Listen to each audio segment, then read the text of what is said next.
વાઘોડિયામાં 7મા નોરતે ભવ્ય નવરાત્રિ મહોત્સવ।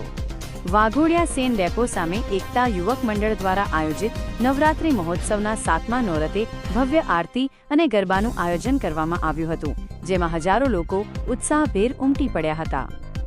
કલાકાર અને મહેમાનોની હાજરી। ગુજરાતમાં પ્રખ્યાત અને ટીમલી ગીતોના સુપ્રસિદ્ધ ગાયક પારુલ રાઠવા તેમની ટીમ સાથે ગરબાની રમઝટ બોલાવવા આવ્યા હતા।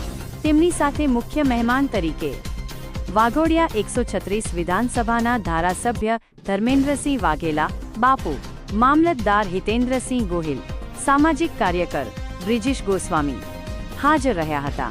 આયોજકો દ્વારા તમામ મહેમાનોનું ભવ્ય સ્વાગત કરવામાં આવ્યું હતું। મહાઆરતી અને ગરબાની રમઝટ। સ્વાગત વિધિ પૂર્ણ થયા બાદ માં અંબા માતાજીની મહાઆરતી કરવામાં આવી હતી। ત્યારબાદ રોકસ્ટાર પારુલ રાઠવા અને તેમની સાથે નસીબ સ્ટાર બેન્ડના કલાકાર મનીષાબેન વસાવાએ તેમના કોયલ જેવા મધુર અવાજમાં ગરબા ગાયા હતા। ગરબાના તાલે ખેલૈયાઓએ મન મૂકીને ગરબે ઝૂમ્યા હતા અને આખો મહોત્સવ ઉત્સાહથી છલકાઈ ઉઠ્યો હતો।